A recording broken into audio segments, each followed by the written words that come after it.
Freedom for All by Neville Goddard, 1966. Read by Josiah Brandt.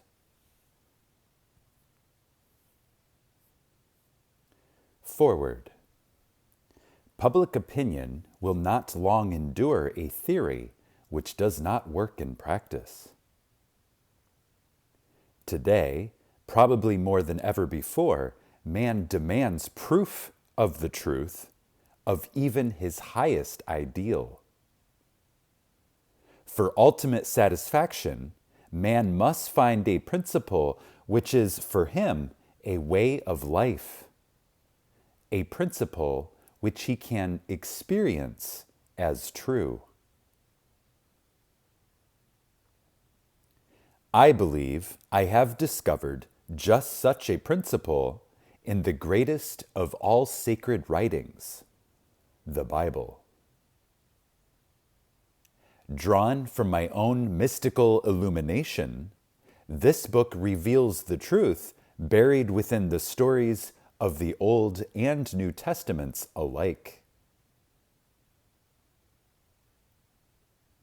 Briefly, the book states that consciousness is the one and only reality, that consciousness is the cause and manifestation is the effect.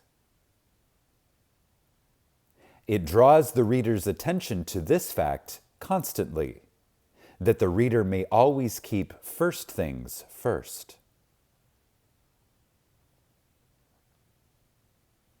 Having laid the foundation that a change of consciousness is essential to bring about any change of expression, this book explains to the reader a dozen different ways to bring about such a change of consciousness. This is a realistic and constructive principle that works. The revelation it contains, if applied, will set you free. Neville.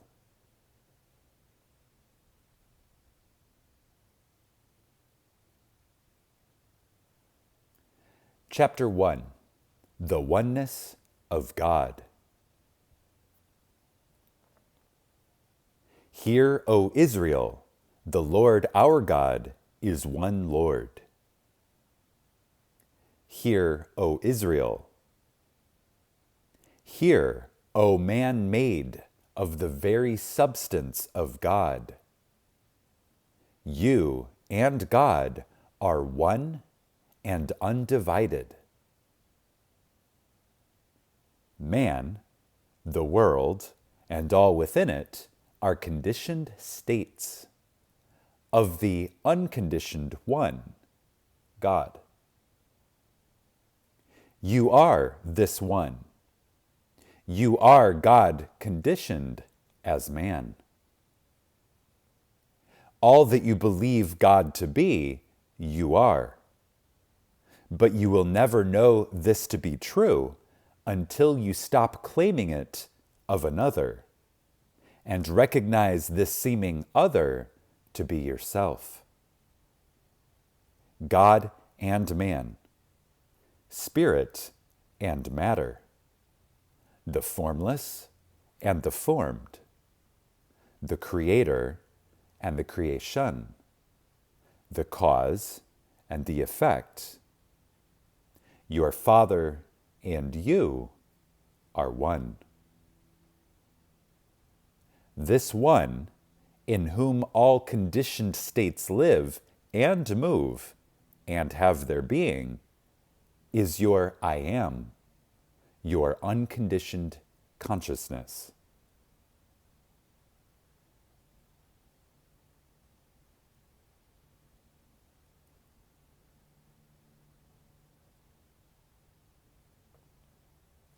Unconditioned consciousness is God, the one and only reality. By unconditioned consciousness is meant a sense of awareness, a sense of knowing that I am, apart from knowing who I am, the consciousness of being, divorced from that which I am conscious of being. I am aware of being man, but I need not be man to be aware of being. Before I became aware of being someone, I, unconditioned awareness, was aware of being. And this awareness does not depend on being someone. I am self-existent, unconditioned consciousness. I became aware of being someone, and I shall become aware of being someone other than this that I am now aware of being. But I am eternally aware of being, whether I am unconditioned formlessness or I am conditioned form.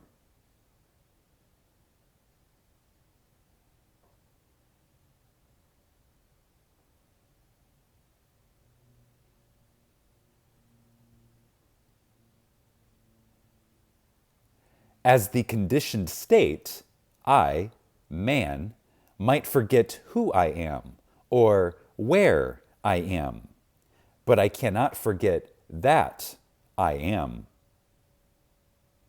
This knowing that I am, this awareness of being, is the only reality.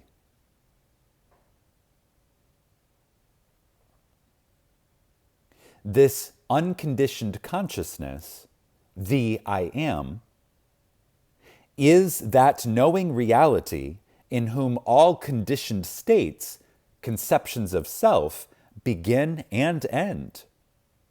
But whichever remains the unknown knowing being when all the known ceases to be.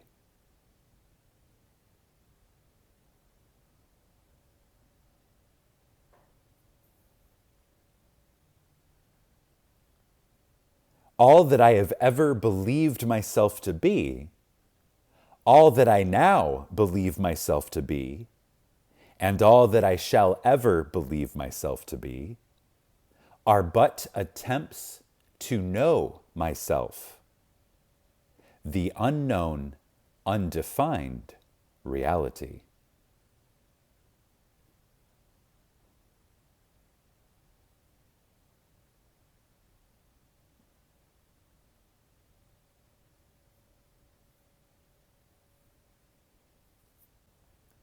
This unknown knowing one, or unconditioned consciousness, is my true being, the one and only reality. I am the unconditioned reality, conditioned as that which I believe myself to be. I am the believer limited by my beliefs, the knower defined by the known. The world is my conditioned consciousness objectified.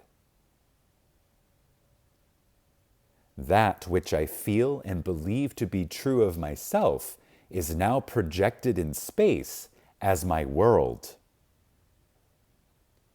The world, my mirrored self, ever bears witness to the state of consciousness in which I live.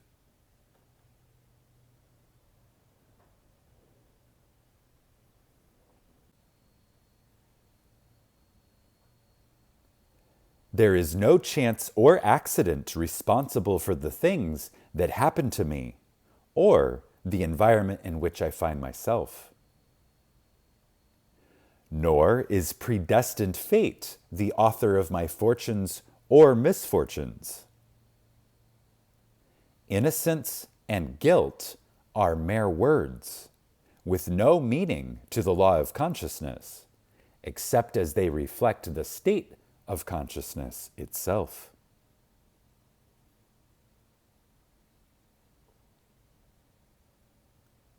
The consciousness of guilt calls forth condemnation.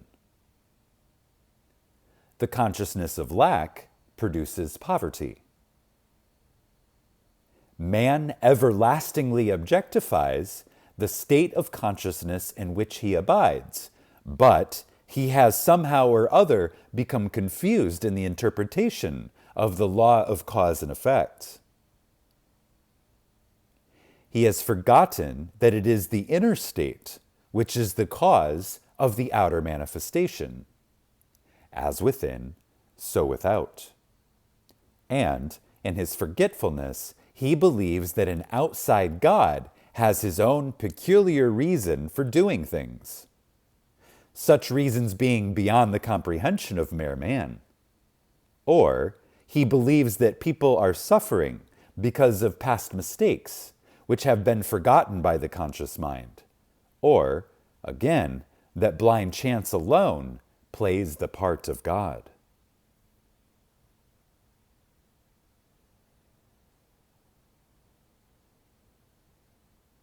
One day, man will realize that his own I-am-ness is the God he has been seeking throughout the ages, and that his own sense of awareness, his consciousness of being, is the one and only reality.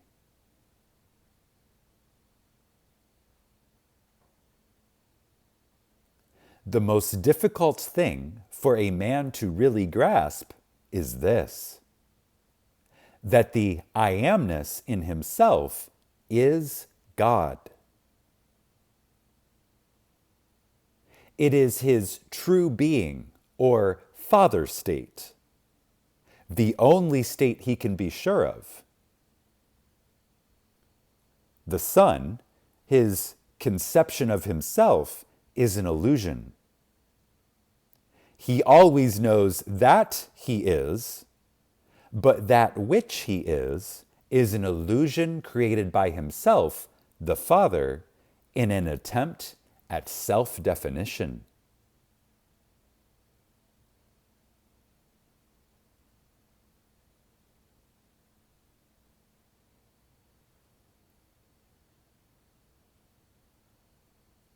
This discovery reveals that all I have believed God to be, I am. I am the resurrection and the life is a statement of fact concerning my consciousness. For my consciousness resurrects or makes visibly alive that which I am conscious of being.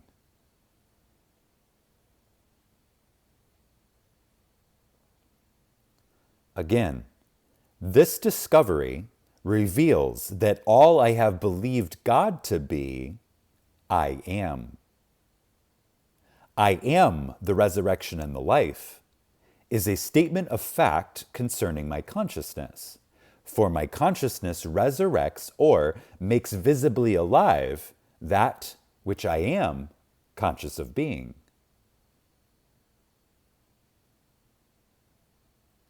I am the door.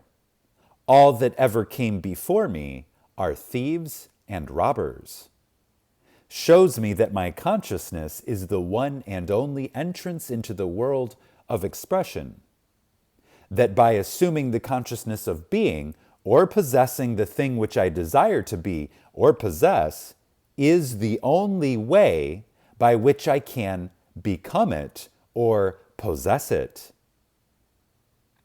That any attempt to express this desirable state in ways other than by assuming the consciousness of being or possessing it is to be robbed of the joy of expression and possession. I am the beginning and the end, reveals my consciousness as the cause of the birth and death of all expression. I am hath sent me reveals my consciousness to be the Lord, which sends me into the world in the image and likeness of that which I am conscious of being, to live in a world composed of all that I am conscious of.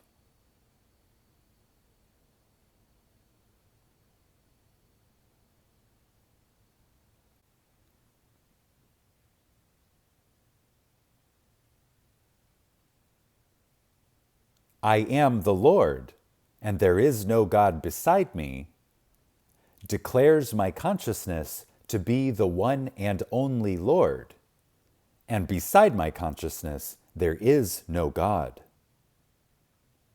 Be still and know that I am God means that I should still the mind and know that consciousness is God. Thou shalt not take the name of the Lord thy God in vain.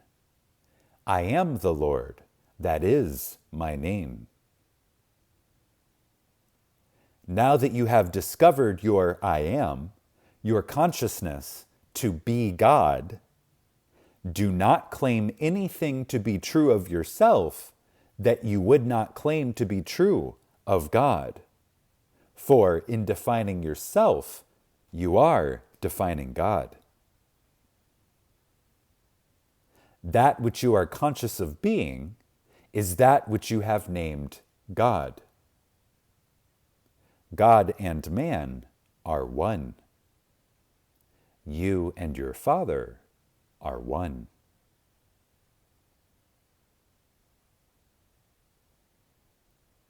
Your unconditioned consciousness, or I am, and that which you are conscious of being are one. The conceiver and the conception are one. If your conception of yourself is less than that which you claim as true of God, you have robbed God, the Father, because you, the Son or conception, bear witness of the Father or conceiver. Do not take the magical name of God, I am, in vain, for you will not be held guiltless. You must express all that you claim yourself to be. Name God by consciously defining yourself as your highest ideal.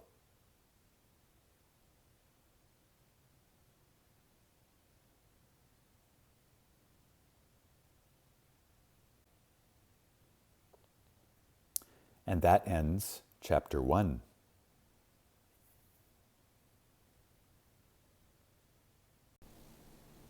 Subscribe to this channel so that you will receive notifications on your device when new Neville Goddard content is posted.